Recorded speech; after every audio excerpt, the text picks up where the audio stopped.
या रानातून चालताना ज्या दगडाने तुला पहिल्यांदा ठेच लागली तो दगड तुला उचलून घरी घेऊन जायचा आहे आणि स्वतःच्या हाताने त्या दगडावर अखंड जलाभिषेक करायचा। महाराजांनी मला हे व्रत का करायला सांगितलं असेल? माझं काय बाय चुकलं भय?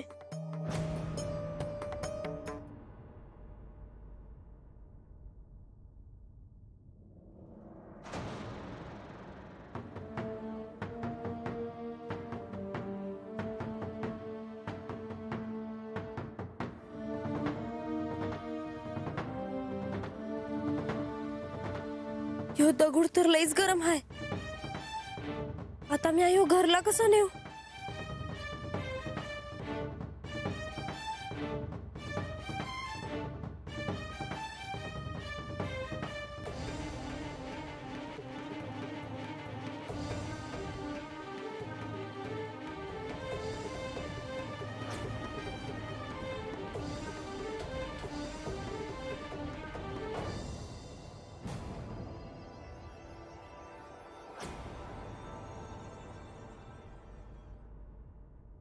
म्हाळसा, हे काय झालं?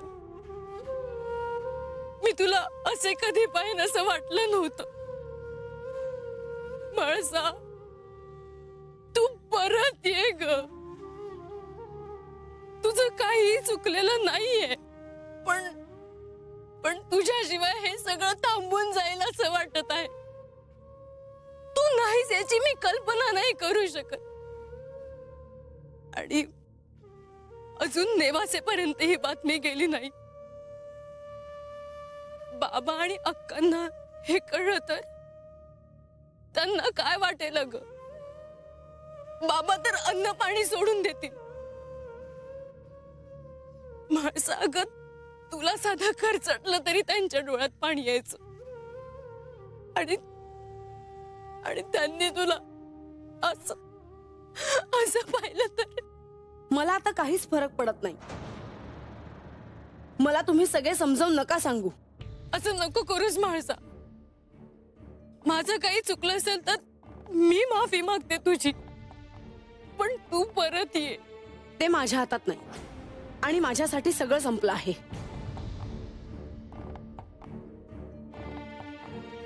म्हाळसा, हे मी तुला सांगायला नको, पण श्री खंडेरायांना मी असं कधीच पाहिलं नाही। तू नाहीस तर त्यांनी अन्न पाणी सुद्धा घेतले नाही। ते कुणाशी फार बोलतानाही दिसत नाही। त्यांच्यासाठी तरी परत ये। तुझं बोलून झालं? मला आता एकटं सोडलं ती का? मी जाते म्हाळसा, पण तुला तुझा निर्णय मागे घ्यावा लागेल। येते मी।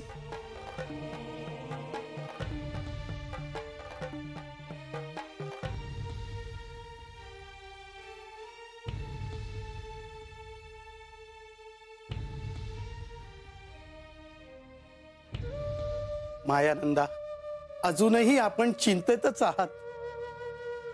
असा स्वतःला त्रास करून घेऊ नका।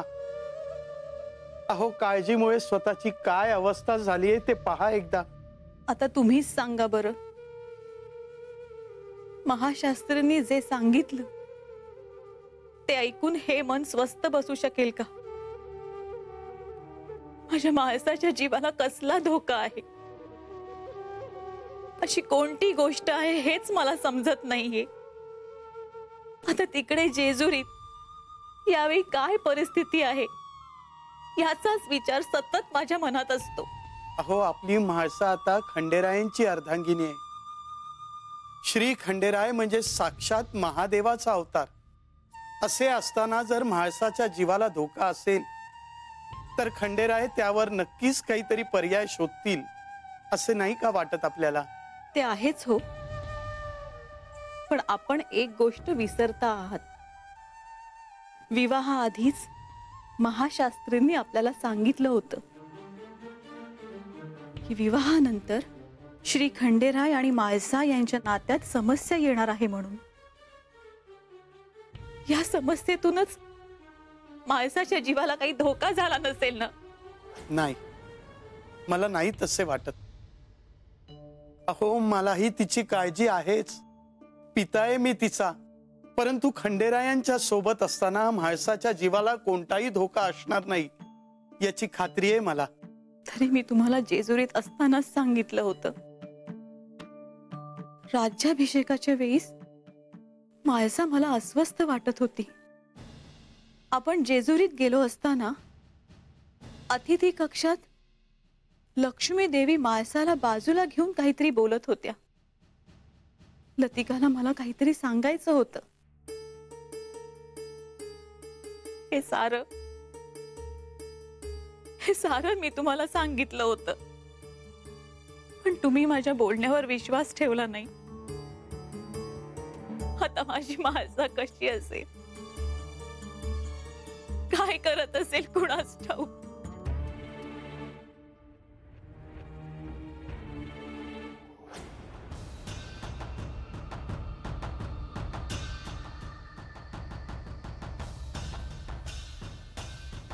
हे आदिशक्ती, हे विश्वेश्वरी, या संकटातून तूच आम्हाला मार्ग दाखव. तूच या विश्वाचे मूळ कारण आहेस. हे देवी, हे सारं जग तू मोहित केलं आहेस. मी तुझी काय स्तुती करणार. स्तुती करणे अयोग्य सर्व वस्तूंपेक्षाही तू श्रेष्ठ परावाणी आहेस. हे देवी, म्हाळसा देवींना आपल्या मूळ रूपात आणण्यासाठी तू आम्हाला सहाय्य कर.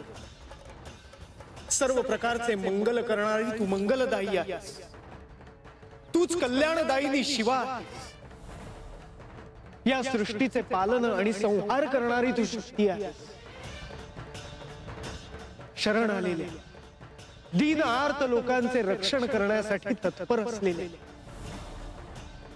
सर्वांची पीडा दूर करणाऱ्या देवी नारायणी, तुला माझा नमस्कार असो. हे भद्रकाली, हे कात्यायनी, हे रुद्राणी, हे गौरी, हे अखिलेश्वरी, हे भुवनेश्वरी, या संकटातून बाहेर पडण्यासाठी तू आम्हाला मार्ग दाखव. हे आदिशक्ती, तूच चैतन्य, तूच बुद्धी, तूच निद्रा, तूच शक्ती, तूच क्षुधा, तूच अभिलाषा, तूच लज्जा, तूच क्षमा, तूच शोभा, तूच श्रद्धा, तूच शांती, तूच भ्रांती, तूच वृत्ती, तूच स्मृती. हे देवी प्रकट हो आणि म्हाळसा देवींना, श्री खंडेरायांच्या अर्धांगिनीला तूच आमच्यात पुन्हा घेऊन ये.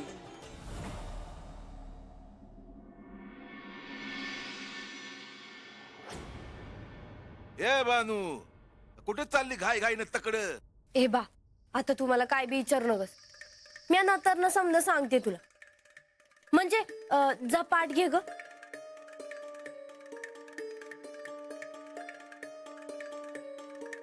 बानू, हे समजा काय करतेस, काय चाललंय? आणि पायाला काय लागलं तुझ्या? अरे रानात चालताना ठेच लागली. बर तू आता मला काय बी विचारू नकस. थांबवायच.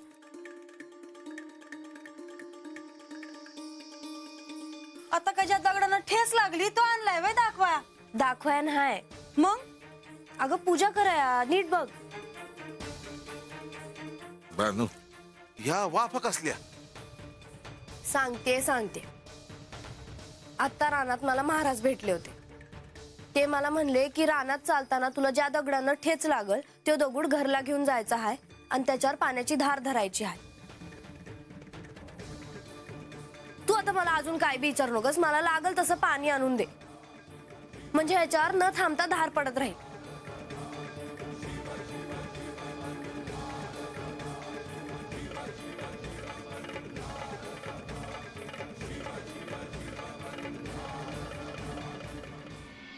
मुनिवर, देवी, आपण तुम्ही एकमेव आहात ज्यांनी माझा विश्वास जिंकला. तुम्ही कोणतीच गोष्टी लपवली नाही माझ्यापासून. पण ही प्रार्थना तुम्ही कोणासाठी आणि कशासाठी करता आहात? देवी, श्री खंडेरायांसाठी तरी तुम्ही परत या अशी विनंती मी करायला आलो आहे. माते, माझ्या विनंतीचा स्वीकार करावा. खूप उशीर झाला आहे मुनिवर. अतीव प्रेमाचे काय फळ मिळते ते भविष्यात सगळ्यांना दिसावे आणि स्मरणात राहावे, म्हणून ही शिळा. देवी, माझ्या शब्दावर विश्वास आहे असे म्हणालात म्हणून विनंती करतो आणि खात्रीने सांगतो, श्री खंडेराय हे नेहमीच तुमचेच होते, तुमचेच आहेत आणि भविष्यातही तुमचेच राहतील. जगात काहीही बदल होतील, पण हे नातं बदलणार नाही देवी. मुनिवर, गोष्ट इथेच थांबली आहे, तशीच तिथेच थांबू द्या.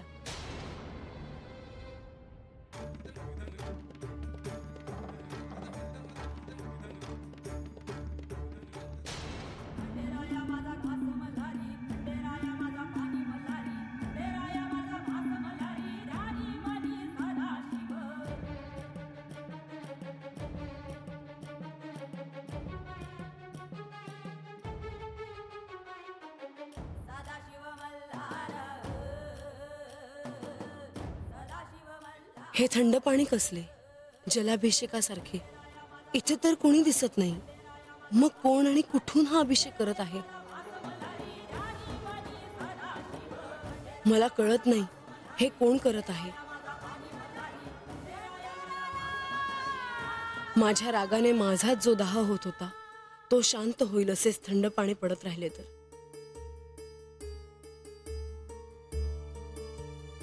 पाण्याचा अभिषेक करणारे हे पवित्र हात कुणाचे आहेत?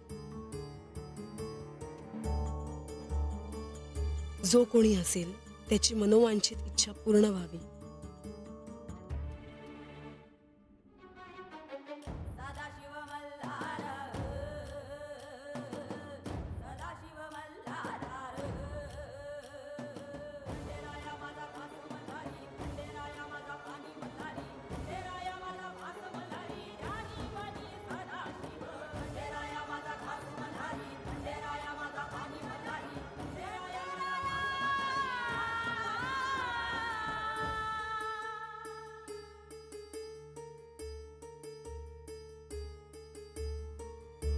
बानू, हे बघ, वय अगं कवापास नाही व्रत करत बसली आहेस बघ. अगं पण हे व्रत का करायचं ते सांग की. मला नाही ठाव र बा. म्हणजे ठाव ना तरी बी करतीस वय व्रत? काहीतरी ठाव असलच की. महाराज मला म्हणले हे व्रत करायचं. अगं पण हे व्रत का करायचं ते महाराजांनी तुला सांगितलं नाही बाई? अरे बाप, महाराज मला म्हणले की येळ आल्यावर ते सांगतील. अगं पण म्हणजे आता पतूर महाराजांनी मला सांगितलं आहे आणि मी ते ऐकलं नाही, असं कधी झालंय वय? नाही झालं तर मग. आणि मी त्यासनी नाही विचारलं. ते माझ्या चांगल्यासाठीच मला व्रत करायला सांगते. म्हणजे माठातलं पाणी संपत आलं असेल बघ. मला अजून पाणी लागणार आहे ग ह्या व्रतासाठी. तू मला पाणी आणून दे जा.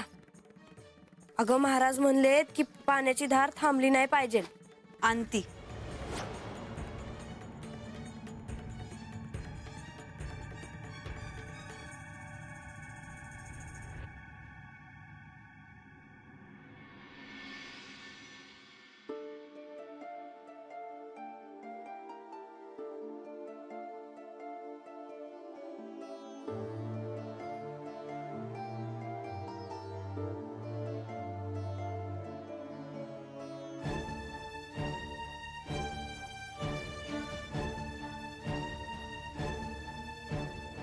गडावर राज्याभिषेकाचं काय वातावरण होतं, किती उत्साह होता.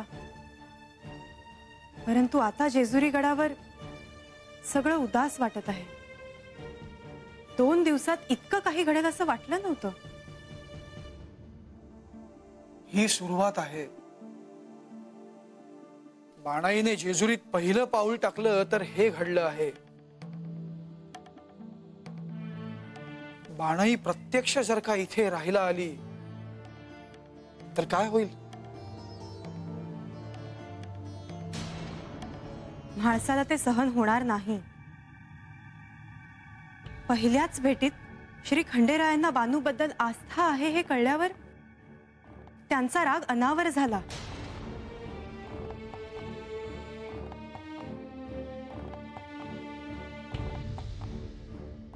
कैलासातले ते महादेवांचे शब्द अजूनही माझ्या कानात घुमत आहेत. ऋतुयुगामध्ये मल्हारी अवतारात मी तिला वरी, तिच्याशी विवाह झाल्यामुळे देवी तुला तुझा क्रोध अनावर होईल. तुझ्या या निर्णयामुळे देवी सर्वाधिक त्रास तुलाच होईल. होणारे नचटळे.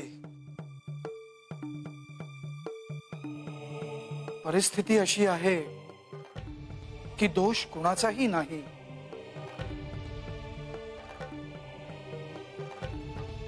परंतु हे झालं भविष्यातलं. म्हाळसा देवींना शिळा रूपातून बाहेर कसं काढायचं, आणि जोपर्यंत ते करत नाही तोपर्यंत श्री खंडेराय अस्वस्थच राहणार. श्री खंडेरायांच्या इच्छेवर ते सर्व अवलंबून आहे.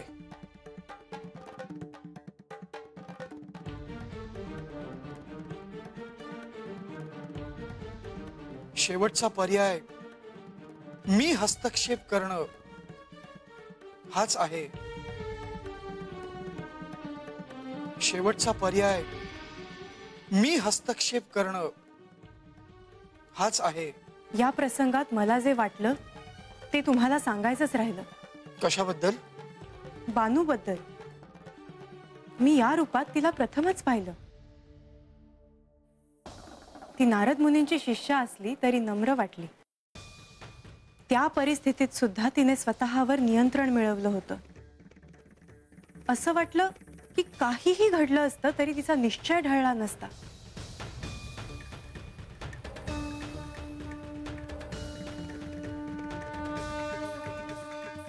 खंडेरायांनीही प्रेमात पडावं अशीच आहे ती. तिची भक्ती अविचल राहिली, परंतु तिने केलेल्या कष्टाचं सार्थक झालं. खंडेरायांचा आशीर्वाद तिला मिळाला. दोन महत्वाचे प्रश्न आहेत. म्हाळसा पूर्ववत होणार का, आणि दुसरा, जर त्या शिळा रूपातून बाहेर आल्या तरी बानूचा विषय राहतोच. बानूचे खंडेरायांवर प्रेम आहे हे कळल्यावर काय अनर्थ घडणार आहे.